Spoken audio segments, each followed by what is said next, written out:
The Bulger brothers are considered true legends of Boston. Both reached the heights of power and success, albeit in different fields.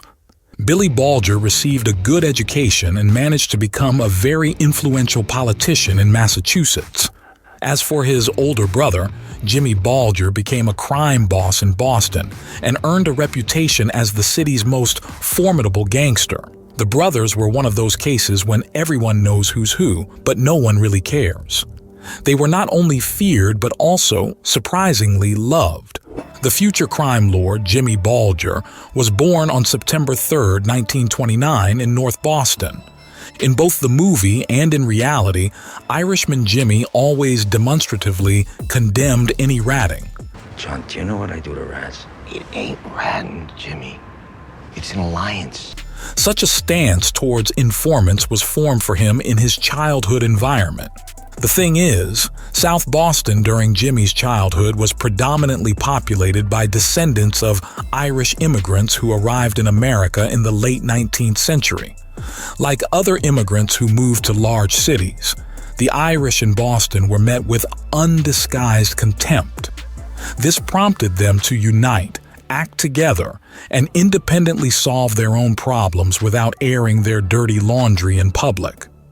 By the way, Senator Billy Bulger, the younger brother, recalled in his memoirs how, while playing baseball with friends in childhood, he accidentally broke a street lamp. All the boys were warned that they would only get the ball back if they revealed the culprit, but no one spoke up. It was from such a childhood that the habit of Irish people pretending not to rat developed. Why I added the phrase pretending not to rat, you'll understand a bit later. Jimmy, in his younger years, was a reckless daredevil and frequented the police station more often than school, which, by the way, he never completed. At the age of 14, he was convicted for theft for the first time, but far from the last. In the film, there's a moment that likely left many viewers puzzled. What about these LSD experiments in prison? It can't be stable. He did it for time off and money. It mentions an experiment conducted by the CIA on prisoners. During one of his incarcerations in 1956, 27-year-old James became a victim of this experiment. James and 18 other inmates were offered to participate in what was supposedly a study on combating schizophrenia in exchange for a reduction in their sentences. In reality, under this pretext, the prisoners were administered various prohibited substances to observe their effects on their willpower and to learn how to manipulate people's minds. The main objective of the experiment was to develop what is known as a truth serum to be used on Soviet agents. James was released after the CIA experiments in 1965, 10 years before the events start in the film. When did you get out of Alcatraz? Oh, that's nearly 10 years ago now, Mrs. Corey. During the first 5 years after his release from prison, James kept a low profile, working as a janitor at the municipal court and assuring everyone that he would never end up behind bars again. Not because he intended to leave his criminal past behind, but simply because Bulger had made a vow to avoid getting caught. If nobody sees it, didn't happen. Together with the notorious hitman Stephen Flemmi, known as the Rifleman, James fell under the wing of the Irish Mafia, also known as the Winter Hill Gang. From 1973 onwards, the Winter Hill Gang experienced unprecedented growth. They controlled an underground betting network across the entire East Coast and engaged in successful race-fixing schemes. Johnny Depp, beneath layers of makeup, appears much more intimidating and repulsive than Bulger actually was. James Bulger earned the nickname Whitey due to his gray hair. Just like in the film, Bulger disliked being called Whitey, and in his presence, everyone was afraid to address him as such. Interestingly, the film overlooks the fact that Flemmi, the Rifleman, had already been working for the FBI prior to the events depicted in the movie. He was recruited for a decade in the mid-60s, and he regularly supplied the Bureau with information. Interestingly, Flemmi was also of Irish descent on his mother's side. In the film, James Bulger was recruited by the ambitious young FBI agent John Connolly. In the movie, Agent Connolly claims that he grew up on the same streets as James and that he was very kind to him. How was he good to you, John? Did he take you trick-or-treating? I know, it's kid stuff. It's you, maybe. However, due to an interruption by his wife in the film, he couldn't delve into this topic further. Here's what he couldn't tell in the movie. Connolly was often bullied by classmates in school. During a high school football match, he was severely beaten once again. James, who was 11 years older than Connolly, already had a reputation as the neighborhood's main hooligan at that time. So James didn't have to exert much effort. He simply intimidated the school bullies a bit, thereby showing that Connolly was his friend, and thereafter, no one dared to touch Connolly again. Connolly was also friends with another Bulger brother, Senator Billy. Senator Billy later enlisted Connolly to work on his first election campaign. In other words, for the Bulger brothers, Connolly was one of their own. Wanting to belong everywhere, that's perhaps the best way to describe John Connolly. In the film, Connolly's portrayal veers slightly from reality, depicting him dressing similarly to his fellow agents. However, in reality, Connolly earned the nickname Connolly at the Bureau due to his preference for wearing a sharp new suit every day, along with pointed shoes and a massive gold chain around his neck, making him resemble an Italian mafioso more than an FBI agent. At 35, Connolly was eager to make a name for himself. At that time, the FBI was engaged in a fierce battle against the Italian mafia, a conflict widely covered by the media. The struggle for public opinion, the desire to portray the FBI in a positive light became a paramount task for the Bureau, and Agent Connolly had conceived a bold, audacious plan to achieve this. In the FBI, the value of an agent was determined by their ability to recruit informants. With 7 years of service under his belt, Connolly was well aware of this and aimed to become one of the Bureau's leading agents. He envisioned striking a deal that other agents in the Boston division had failed to secure. Connolly intended to recruit a criminal boss, his childhood friend James. Connolly meticulously prepared for the encounter. He knew that the Winter Hill Gang was at odds with the local Italian mafia, led for decades by Gennaro Angiulo and his 4 brothers. Angiulo was renowned for his cunning and ruthlessness, often resorting to dubious methods to deal with adversaries, leveraging his connections within the Boston Police Department. Jimmy was deeply unsettled by Angiulo's police connections. That's why he decided, so to speak, to beat police protection by an association with a superior law enforcement agency. Thus, the alliance between the Irish boss and the FBI was forged. By the way, the film depicts Connolly recruiting James, but in reality, it's still unknown who recruited whom. It's possible that James himself actively sought out a relationship with the FBI. For one, it's known that Flemmi, James's friend, had been informing for years. So it certainly wasn't out of the ordinary for them. Additionally, Connolly himself had requested a transfer to the Boston FBI office shortly before recruiting James, supposedly to care for his elderly father. He transferred in 1973, just as the Winter Hill Gang was rapidly gaining momentum. James was officially recruited 2 years later, in 1975. This is, of course, just a theory, but it's possible that Connolly transferred not for his father's sake, but for a mutually beneficial collaboration with an old friend. Anyway, much like in the film, James began selectively sharing information about the Italian mafia, but calculatedly ensuring that what he provided wouldn't harm his own organization. In exchange for these insights, the FBI was obliged to turn a blind eye to James's minor infractions. However, Connolly went above and beyond to protect his chief informant. He would tip off James about planned police raids and attempts by law enforcement to bug his car.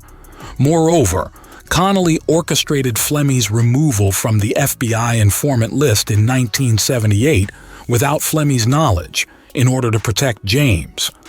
Most of the information provided to the FBI didn't really come directly from James, but rather from Flemmi.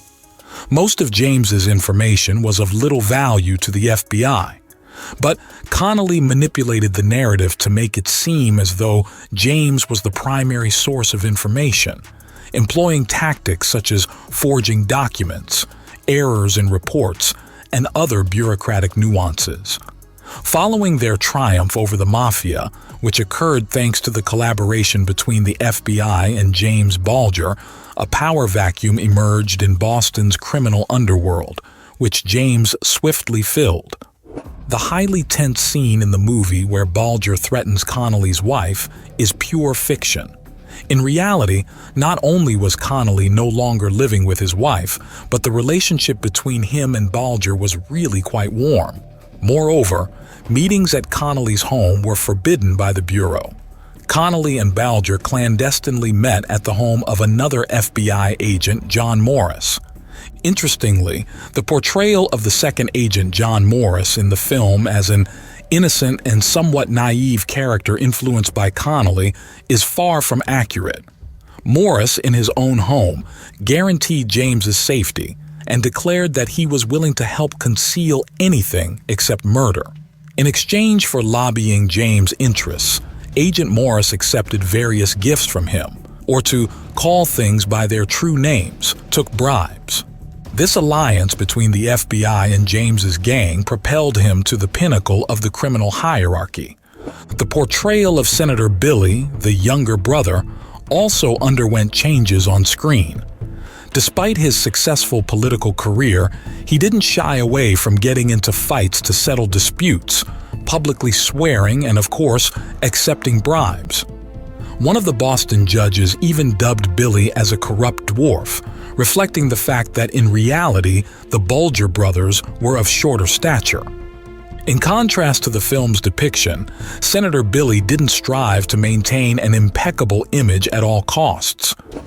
By 1979, Jimmy held sway over the entirety of South Boston as its crime lord. Alongside his illicit enterprises, Whitey also delved into legitimate ventures such as owning a popular local bar. Kevin Weeks worked in this bar. Kevin was a former boxer and could knock out anyone, which is precisely why Whitey took notice of him. The car beating scene depicted in the film, where Jimmy checked up on Kevin, actually happened in real life. Jimmy needed someone who could exert force without asking questions. So, he started assaulting his victim, and Kevin, upon seeing his boss's actions, immediately joined in. However, what the film didn't show was that, after the beating, Jimmy pulled out a large switchblade and ran it across the victim's throat with the blunt side of the blade. A month later, Bulger joked, "I thought I slit his throat, but turns out I ran the knife the wrong way by mistake." That's Jimmy's sense of humor for you. People often couldn't tell if he was telling the truth or joking. Interestingly, this type of humor is also portrayed in the film when Jimmy jokes that if Morris could easily reveal the family's secret recipe, then he could not keep his mouth shut, and perhaps could even easily betray Jimmy. You spill the secret family recipe today, maybe you fucking spill about me tomorrow. By the way, it seems that because Jimmy was an informant himself, he understood very well that the larger the gang, the greater the risk of weak links appearing within it. Therefore, he conducted careful selection of new recruits, and his inner circle was very tight-knit. People thought the gang was huge, but in reality, it was a small, cohesive group with a core consisting of no more than 6 people. At the top were Jimmy and Flemmi, who made all the decisions. A newcomer had to demonstrate his abilities. They needed to show these during the commission of crimes with the gang. That's how trust was built. So, Kevin's test shown in the film at the beginning was far from the only one. Kevin initially collected debts, then started lending money at high interest rates. And gradually, over 5 years, by 1980, Kevin became Jimmy's direct assistant, the right-hand man of the most influential gangster in South Boston. Wherever Jimmy appeared, Kevin was always by his side. He held a much higher position in the group than the one shown in the film. By the way, the real Kevin Weeks didn't really like how he was portrayed in the film. In interviews, he stated that in the film, he was depicted as if he had Down syndrome. The scene depicting Deborah Hussey's murder faced the harshest criticism from Kevin. Quote, "We were at Jimmy's house and he said, 'Flemmi and Debbie will come now to see the house.' I went to the upstairs bathroom, then came down because I heard a noise. I walked in and saw that Jimmy was strangling her. I thought she was dead, but Flemmi put his ear to her chest and she was still breathing, so he wrapped a clothesline around her neck and finished the job. Then Flemmi dragged her body to the basement and pulled out her teeth. Now compare this to Flemmi's portrayal in the film, where he shyly looks away during every murder. So Flemmi wasn't as sympathetic, suffering, and sad as portrayed in the film. Flemmi enjoyed the killings. A person who constantly averts their gaze wouldn't earn the nickname, the Rifleman. Within the gang, there were strict rules. Informants faced a gruesome death. Jimmy instilled fear not only in his enemies, but also in his subordinates. The gang made money from everything: theft, extortion, trading in illicit substances, and gambling. Major drug dealers brought goods to Boston in entire containers, and the Bulger gang demanded a percentage of the sales. As in the film, Jimmy later supported the Irish Army in their struggle against the British government. But this was not only out of patriotic sentiment. Whitey saw profit in it. In South Boston and Charlestown, there was always a connection to the homeland, especially concerning the fight for independence. Bulger decided to use this to garner additional sympathy from the local population. Initially, he assisted the army with money and later with weapons. The first shipments were small, just a few dozen rifles to establish a channel, but within a year, Jimmy's associates gathered a large cargo, 7 tons of weapons and ammunition.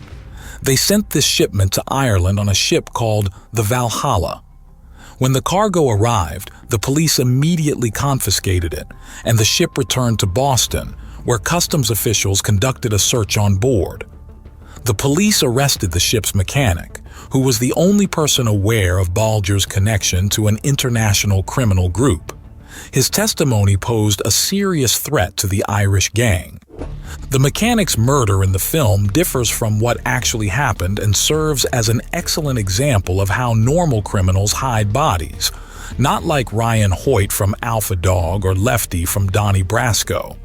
Jimmy remained calm. It seemed he was simply going to have a conversation with the mechanic. The mechanic was brought to an inconspicuous house in South Boston, belonging to relatives of one of the gang members. Kevin called it the ghost house. Everyone brought there disappeared forever. Flemmi and Jimmy began questioning the mechanic. They wanted to know the information he had divulged. Bulger even reassured him, saying there was nothing to worry about, and within 2 minutes the mechanic confessed to cooperating with the police. Bulger and Flemmi ordered him to go down to the basement. Then they made the mechanic sit on a chair, put a rope around his neck, and started choking him. But the rope was too thick, and Bulger and Flemmi couldn't tighten it enough. The victim was writhing in pain. Bulger realized it wasn't working and asked the mechanic, "Do you want me to just shoot you?" He replied, "Yes, I do." Bulger took his .22 caliber pistol, attached a silencer, and shot the victim in the head. Flemmi then conducted his usual procedure. He pulled out the victim's teeth, placed them in a pouch, and crushed them into fine powder with a small hammer. They then had to dispose of the body, but they had taken care of that beforehand. They had arrived at another part of the city in advance, found a suitable spot, and dug a hole 2.5 meters deep. To determine if the spot was good, they left a stone in the hole and placed a $20 bill under it. The logic was simple. If the bill was still there later, it meant the spot was good. But if it was gone, they would have to repeat the whole process of digging a hole in a new location. The early 1990s marked the true dawn for the Irish gang as they raked in enormous profits from the trade of illicit substances. Bulger was practically linked to every crime in the city, but operated with extreme caution. He personally participated in a minimal number of activities and never flaunted his wealth like other gangsters. In fact, he even lived with his mother in a rather old neighborhood, where they could indeed play gin for days on end, just like in the movie. It was only after her death Jimmy moved in with his wife.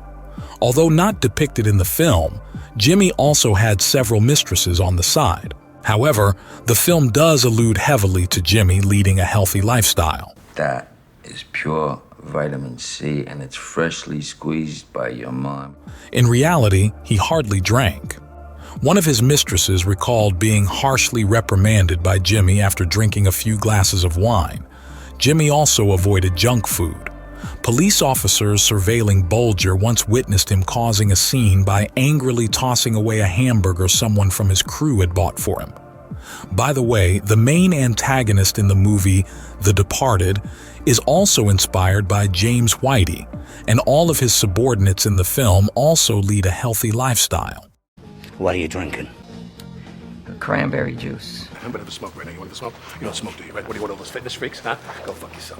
In 1988, the second FBI agent John Morris, plagued by guilt and approaching justice, decided to meet the press, Boston reporters Leroy Dick and Gerard O'Neill, and divulge the criminal collaboration between Bulger and the FBI. These reporters later wrote the book Black Mass, based on Morris's testimony. Initially, Morris's information was met with skepticism. How could a gangster, deeply entrenched in the criminal underworld, the head of a group demanding unwavering loyalty, strike a deal with the feds? The investigation proceeded painstakingly, and it wasn't until the end of 1994 that enough evidence was gathered to arrest Jimmy. However, by that time, the prudent Jimmy had already set up bank accounts and documents under an alias, ready to flee at a moment's notice. That moment came when Connolly warned him of the impending arrest. Jimmy left the city with his girlfriend. In June 1997, the astounding revelation emerged that Flemmi and James had been FBI informants for many years. This investigation marked the beginning of an unprecedented probe into the corrupt ties between the FBI and the Irish Mafia, conducted within the framework of judicial proceedings. Mountains of declassified FBI documents and witness testimonies heard by the federal court over 10 months shed light on the endless string of luck for the Irish Mafia. Kevin Weeks and the remaining gang members could no longer evade charges. In 1998, Kevin Weeks was arrested and charged with 29 counts of extortion. He could have avoided a life sentence only by cooperating with the investigation, and Kevin followed in his mentor's footsteps. Interestingly, Kevin also has Irish blood in him. Kevin fully cooperated with the investigation, revealing everything about the gang's operations and each member's responsibilities. He also showed the police where the remains of all their victims were located. Instead of a life sentence, he was given 6 years. But even after Kevin was released from prison, James was still on the loose. There is no reliable information whether the senator knew about his brother's activities or whether he helped him. No investigation against the senator was ever conducted. I'll just give you the facts, and you can draw your own conclusions. After being granted immunity from prosecution for obstruction of justice in 2003, Senator Billy admitted during a hearing that in 1995 he went to a prearranged phone booth to answer a call from his fugitive brother. He didn't explain why he did so, however. It is clear that it was done to avoid being listened to by the FBI. Swearing on the Bible, the senator assured the court that the fact that he didn't inform the authorities about the call in no way contradicts his duties as president of the Massachusetts Senate. When asked directly about his brother's activities, the senator replied that his brother seemed to be somehow involved in gambling and that he couldn't provide a definite answer to the question. You knew your brother was involved in some nefarious activities, but you didn't know, a great deal about it. Isn't that correct? That's correct. Did you know that he was involved in murder? No, I do not. Did you know he was involved in narcotics trafficking? No. You and your brother, you didn't know anything about that. Did you know anything about the Winter Hill Mob? The what? The gang that he was connected to? No, I didn't. I don't think I met anybody from that. You didn't know Flemmi? I did know Steve Flemmi, yes. Well, he was part of that gang. You didn't know he was part of that gang? No. The senator also stated that the FBI had never asked him if he knew his brother's whereabouts, and that's why he never mentioned the phone call from the phone booth. These testimonies were later supplemented by a former FBI agent who claimed that the FBI did not ask the senator about the phone call because the senator had refused to meet with anyone from the FBI. Several months later, a committee report found Senator Bulger's testimonies contradictory. Under pressure from public outrage, the senator resigned, but no full investigation into his involvement with his brother has ever been conducted. On the morning of June 22, 2011, the elder Bulger, Jimmy, was arrested by federal marshals in Santa Monica, California. Everyone was surprised that one of the most wanted criminals in the world didn't even attempt to leave the U.S. This led to suspicions that someone had helped him even after his escape. In 2013, Jimmy Bulger was sentenced to 2 life terms for 11 murders, although it is believed that the gangster's victims were much more numerous. On October 30th, 2018, Jimmy Bulger was found dead in his cell just a day after being transferred from one prison to another. Bulger was beaten to death by an inmate who hated rats. Thank you for watching the video to the end. I hope you had a good time. Don't forget to subscribe to the channel. You'll discover plenty of other captivating videos waiting for you there.